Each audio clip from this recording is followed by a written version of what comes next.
there, Mom and Dad Are Fighting listeners. Before we get started, I want to let you know about a story coming up a little later in the show. It's from our partners at Macy's. Since 2022, Macy's has partnered with Trust for Public Land, whose mission is to give everyone access to wide open space by revamping urban schoolyards, trails, and parks.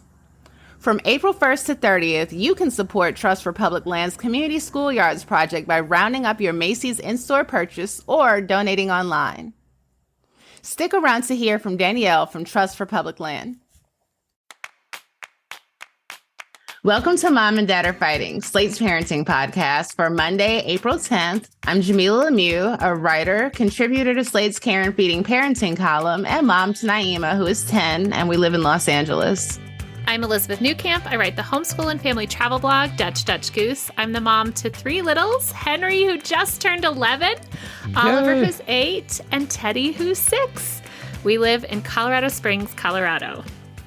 I'm Zach Rosen. I make the Best Advice Show podcast, and I am dad to Noah, who's 5, and Ami, who's 2. We live in Detroit. This week on the show, we have a letter from a listener who is struggling with an unequal parenting load. Her partner is blaming this on his ADHD, but she's finding it hard to be sympathetic. After discussing this letter, we'll move on to recommendations as usual, and then we're going to reach into our mailbag to read some advice from you, dear listeners. This episode is brought to you by KiwiCo.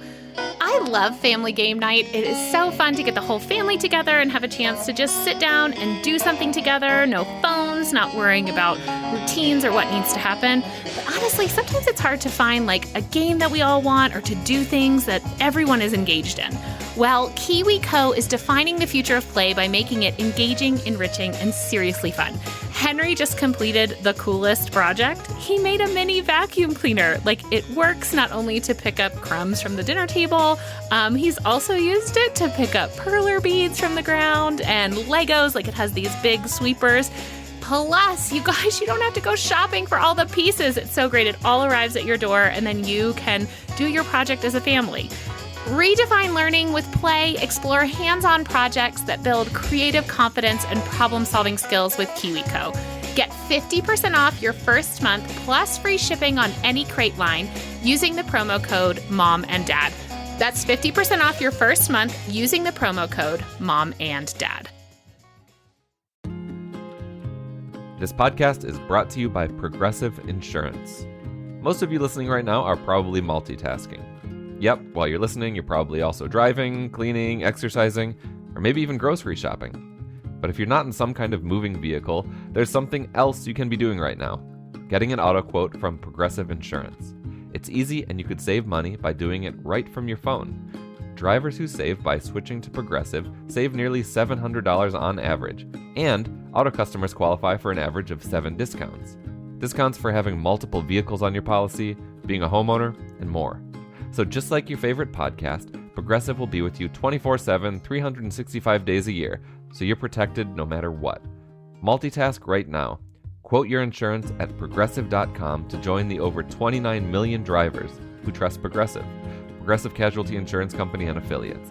National average 12-month savings of $698 by new customers surveyed who saved with Progressive between June 2021 and May 2022. Potential savings will vary. Discounts not available in all states and situations. But first, let's start with today's question. Dear Mom and Dad, my husband has ADHD and we have 2 young kids in early elementary school.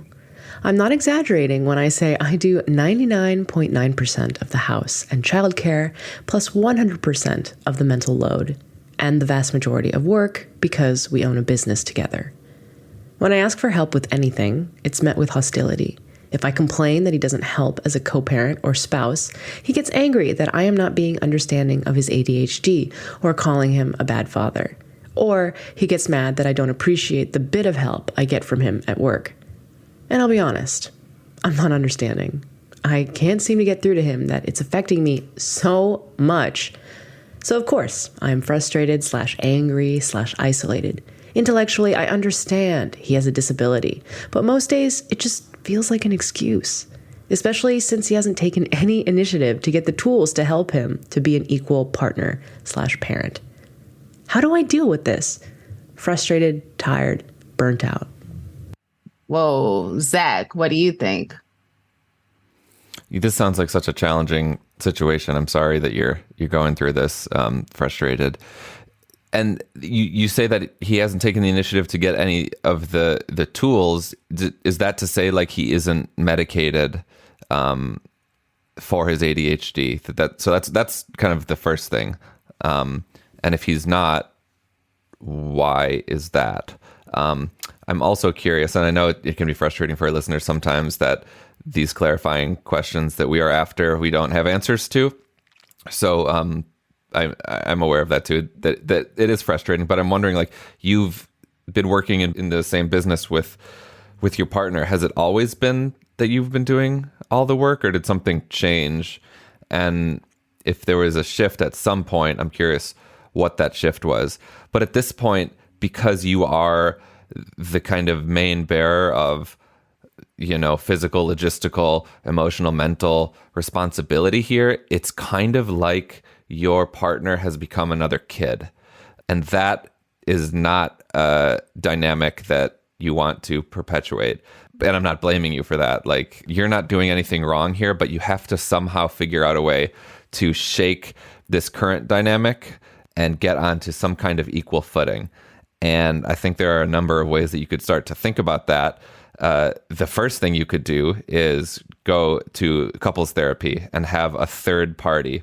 And if not couples therapy, my wife and I have had a trusted friend facilitate disagreements between she and I, and we have done that in turn for other folks. So there might be just a third party who loves you both, who can kind of hold space for both of you and help you navigate the stuff. But some kind of facilitated session in which he actually not only hears you describing all the stuff that you're doing.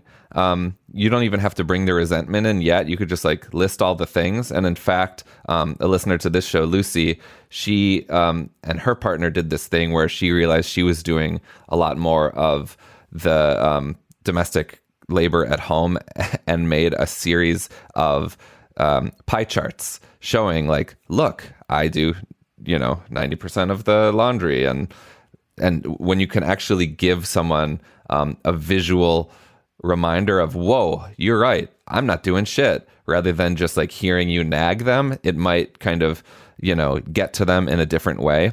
So there's that. But the main thing is he's got to take some initiative at some point. And I'm curious what he has or hasn't done. Maybe you can follow up with that. But before I go on, I'd love to hear Elizabeth and Jamilah, how did this letter strike you? Yeah, y'all need to fight better. Like, to me, the issue here is that, Zach, you hit on this, like, you guys aren't hearing each other. You are overwhelmed, completely overworked. And when you try to express that, your partner gets defensive and then says, I have ADHD, and then you're unsympathetic, which, I completely understand because you feel overwhelmed. All of this, there are so many techniques for fighting better so that you can be heard, and that takes out that defensive-ness. I think like therapy, trusted friend, some kind of marriage or relationship workshop. Now, obviously, the thing about these are that both parties have to buy into this in order for it to work. But it sounds like you're at a point where like everybody better buy into this because it's not working. And you keeping it afloat is it not working. Right. So I would really think about like what fits into your schedule. So can you go to some kind of counseling? Can you get a friend? I don't even know that.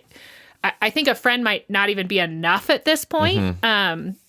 Because you need to learn some of these techniques for both how you can present these complaints, which are very valid, in a way that doesn't make him feel defensive, so that he can hear you, right? Like, he's not hearing you now. He just feels like you're saying I'm a bad father. That's complete shutdown, and you're not going to get anywhere.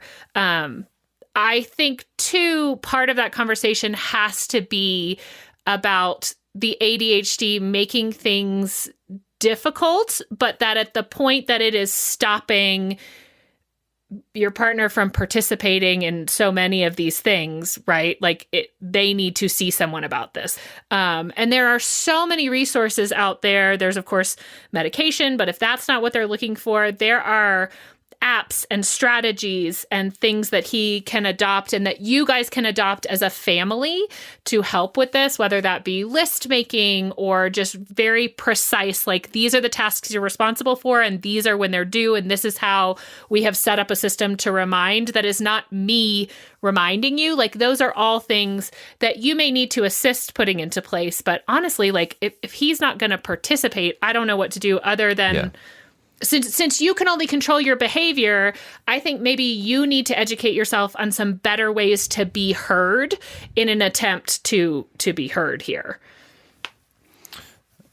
Just to follow up really quick, you were talking about an app, Elizabeth. I read about one called Habitica, Habitica, which gamifies life, and that can be particularly helpful with for folks with ADHD, just FYI. But Jamilah, you were about to say something. Yeah. Obviously, I don't have the relationship experience, but I do have the experience of living with ADHD. And I am here, but for the grace of medication and therapy. I realized that I would not be able to function in the way that I do. And I still struggle. You know, it's still difficult focusing, remembering to do things. It is a disability and it's a terrible challenge. But I think that your husband needs to be honest with himself about what he's facing. And one of the things that you need to talk to him about is being realistic about his ADHD. And perhaps there are people who are able to manage it without therapy or without medication or any other intervention at the hands of an expert, but that's not working for you, you know? So encourage him to, you know, seek out some support. This is a disability. This is a real challenge. It is preventing you from doing the work of being a partner, a father, and a colleague in the way that you need to. And you've got to stop running from that reality while clinging to it as an excuse for as to why you can't get things done. And, you know, I'm always team therapy. And this couple definitely sounds to me like they are ripe for some couples therapy. But you pointed out, too, there's not only is couples therapy, but there is also therapy for ADHD that can help work on some of the strategies and the overwhelmed that he's feeling. And I am thinking, like, I think, again, since you can only control your own behavior, a way that you may be able to have him hear you is to be a little bit more educated about the ADHD and some of these strategies. And if your counseling can include some of that, because sometimes bridging that gap in a relationship helps. So to be able to come and say, I know you're struggling with this and I want to be on your team. Because I think fundamentally the thing is, like, you're overwhelmed and that hurts the entire family. Like, the idea is for the whole family to function. And when two of the members are fighting all the time, it's really hard to be successful and happy as a family. I don't know. Sometimes I feel like I have to remind, or Jeff has to remind me, like, hey, we're on the same team. So yes, we're frustrated, but like our goal is the same, which is to get through this and move forward. And a way that maybe you can help him see that that's what you're doing is by saying, hey, I've read a little bit about this, or and these are some strategies that maybe we could implement together. And then maybe he can use it less defensively. I don't know. Yeah. I just wanted to also say that our November 14th, 2022 episode, we talk about ADHD and had Andy J. Pizza, the artist and dad, on, who has ADHD, and he had some strategies too. So you might want to reference that episode as well. The only other thing I wanted to add is, like, is there any way for you guys to bring in some additional help? Like, okay, so all of these are like long-term things, but like, can you get a cleaning service or a babysitter? Can you outsource any of these other things while you're trying to get back afloat? Like, is that a possibility? Can you let go of some of the expectations? Like, are there things that can drop here which would be a more immediate fix, because I don't think any of these fixes are going to change your workload in the next 3 months. So I also think trying to look and see, like, are we able to do this? Yeah. I would love you to keep us posted on this. Please keep us posted. We love updates, and we would love to hear how things are going between you. And we certainly hope that they improve, and we hope that our advice was useful. Everyone else, do you have some tried and true advice? Email us at momanddad@slate.com or send us a voicemail at 646-357-9318. All right, we're going to take a quick break, and we'll be back in a second. This podcast is brought to you by Slate Studios and Macy's. Hey, y'all, what's up? It's your girl, Ebony. I'm a writer, creator, and a change maker. And there's nothing like a powerful statistic to spur me into action. Did you know that 1 in 3 U.S. residents, including 28 million children, do not have a park or green space within a 10-minute walk of their home? Well, Macy's and Trust for Public Land are on a mission to change that. They're finding ways to connect everyone to the outdoors. It's Danielle's mission, too. I'm Danielle Dank, National Schoolyard Initiative Director at Trust for Public Land. We've been transforming empty and uninviting schoolyards into thriving learning environments that double as a park after hours. When you create a schoolyard and open it to the community, it welcomes the entire community into that school. It nurtures a much stronger connection. We work directly with the students to design their schoolyard. The students are the designers. They begin to think like landscape architects, civil engineers, architects, planners, and they see themselves as agents of change. We are thrilled to partner with Macy's. Their support of our work has helped us to strengthen existing schoolyard programs and help to start new programs. Now's the time to help communities create parks where they're needed most. This April, when you round up your purchase at Macy's or donate online, you'll help fund Trust for Public Land's Community Schoolyard Initiative. Find out how Macy's is creating brighter futures for all at macys.com/purpose. I just found out really recently that when I was a toddler and I got sad, I would say to my mom, "I'm going to cry." And she would answer, "That's okay. Afterwards, you'll feel better." I learned this story through my mom's Storyworth subscription. I gifted it to her last year, and I think you should do the same. You can make Mother's Day extra special for your mom or mother figure this year. Give her a unique, heartfelt gift that'll truly make her feel special and loved. The gift of Storyworth. Every week, Storyworth will email your loved one a thought-provoking question of your choice, like, what's the bravest thing you've ever done in your life? Or, if you could see into the future, what would you want to find out? After 1 year, Storyworth will compile your loved one's stories, including photos, into a beautiful keepsake book that you'll be able to share and revisit for generations to come. Like I said, I gave this to my mom last year, so we are just getting ready to print her Storyworth, which is really a book of a bunch of incredible stories I'm so excited to read and share with my kids. Give all the moms in your life a unique, heartfelt gift you'll cherish for years.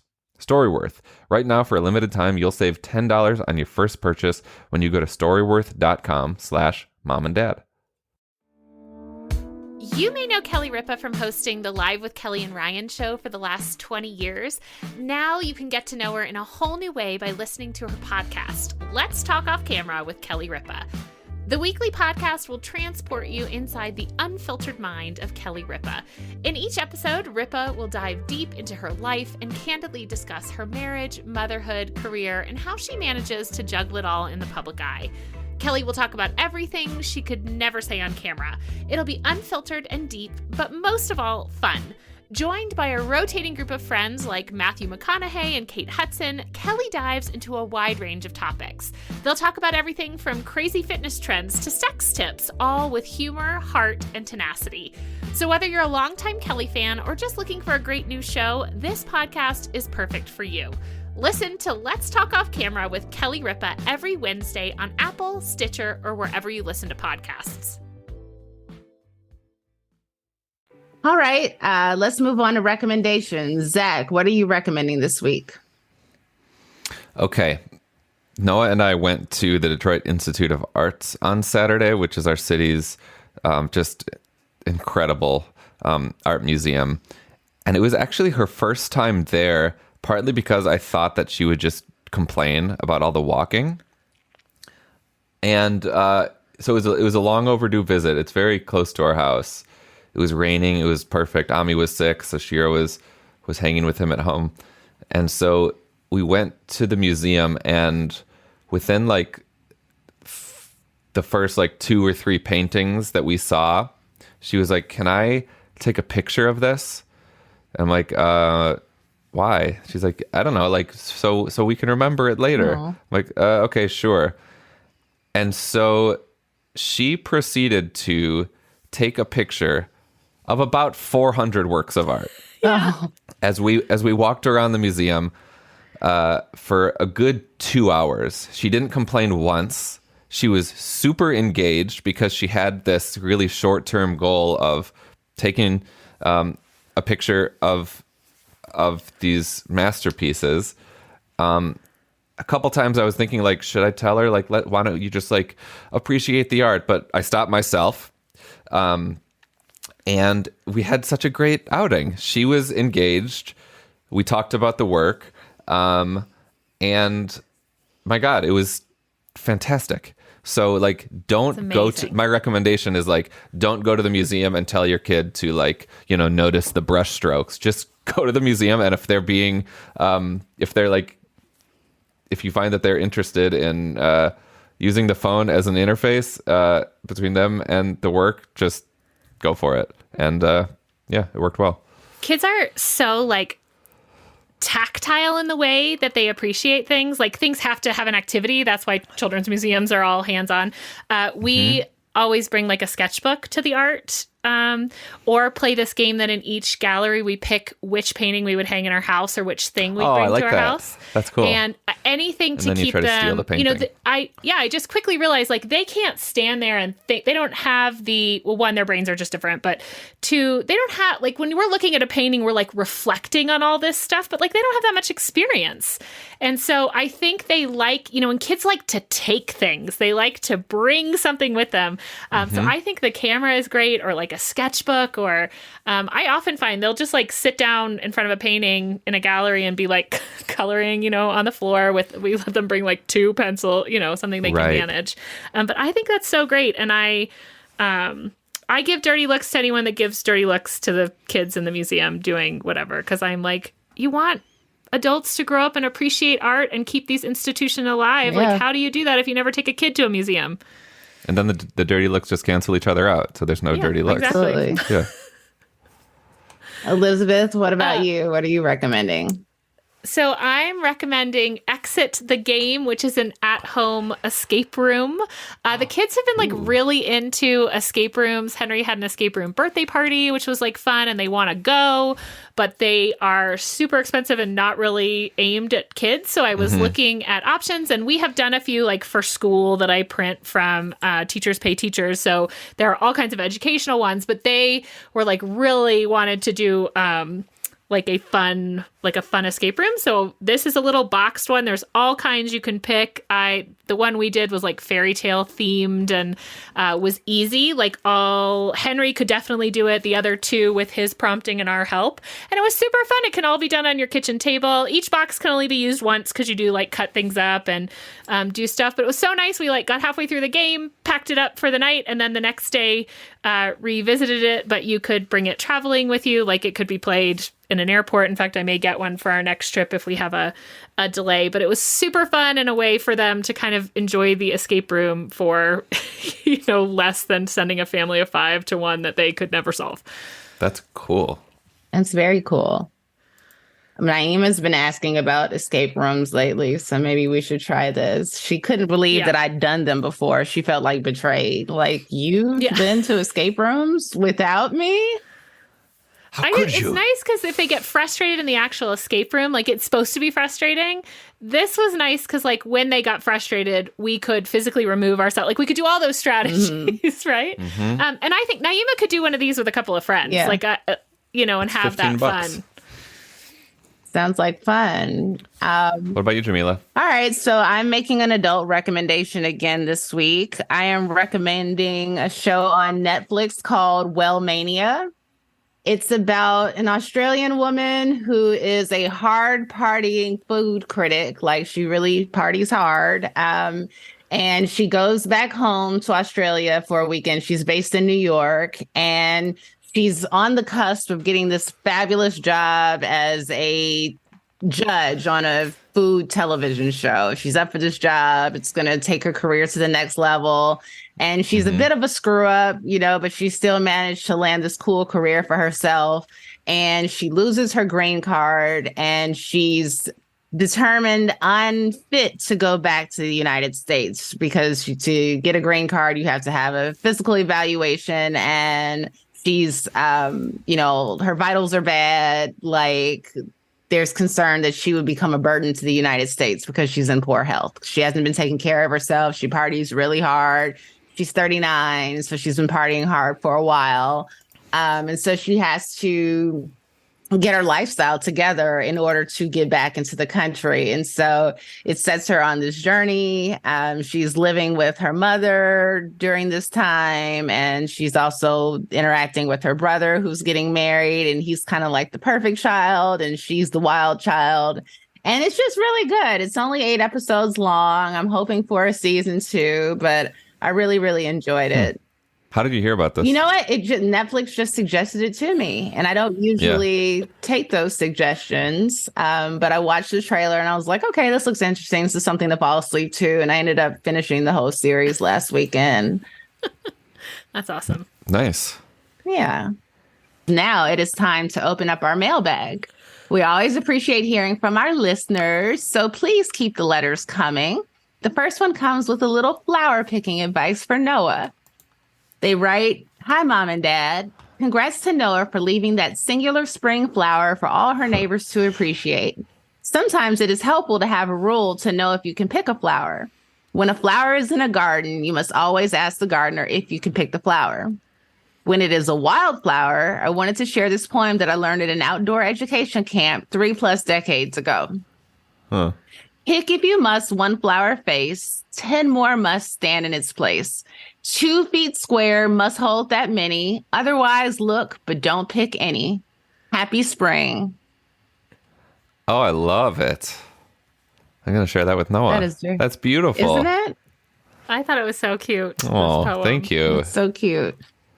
I probably was 11 or 12 when, because this was new to me being out by myself. So maybe 11. And one of my girlfriends and I picked flowers and brought them home to our parents. And my mom was so horrified. She was like, "I cannot believe that you picked." Like from a garden? From people's gardens, I guess.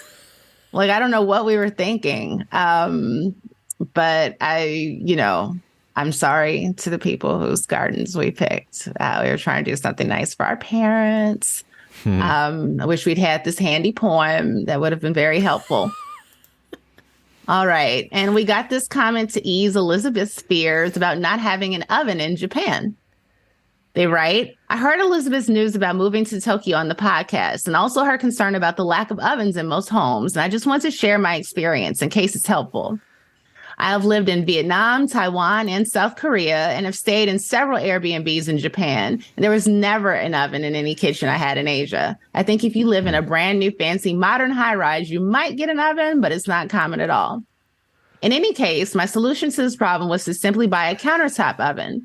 For about $100, you can buy an oven that fits on the counter and that is maybe 2 to 3 times the size of a regular toaster oven. The one I bought went up to 500 degrees, so I was even able to bake bread in it.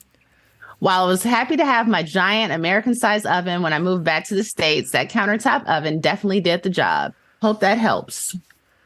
It does help. And you guys, I love that. So many listeners reached out about living in Japan. They live there now, or they have lived there. And everybody had so many amazing things to say, and just saying, don't worry about it. When you're at this point, reach out to me. So I am just like, I was so overwhelmed by how many of you found us through the email and Instagram and all that kind of stuff, which reminds me, we here are curious about how curious you are to know more about my trip to Japan. I, of course, moving to Japan.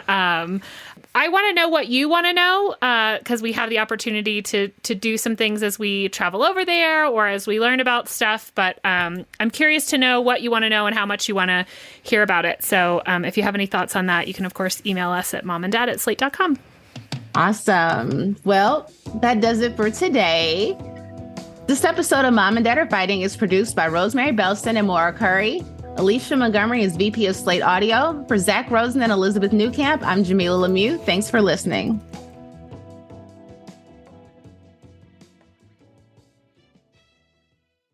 Hey everybody, it's Tim Heidecker. You know me, Tim and Eric, Bridesmaids, and Fantastic Four. I'd like to personally invite you to listen to Office Hours Live with me and my co-hosts, DJ Doug Pound. Hello. And Vic Berger. Howdy. Every week we bring you laughs, fun, games, and lots of other surprises. It's live. We take your Zoom calls. Music. We love having fun. Excuse me? Songs. Vic said something. Music. Songs. Music. I like having fun. I like to laugh. I like to meet people who can make me laugh. Please subscribe now.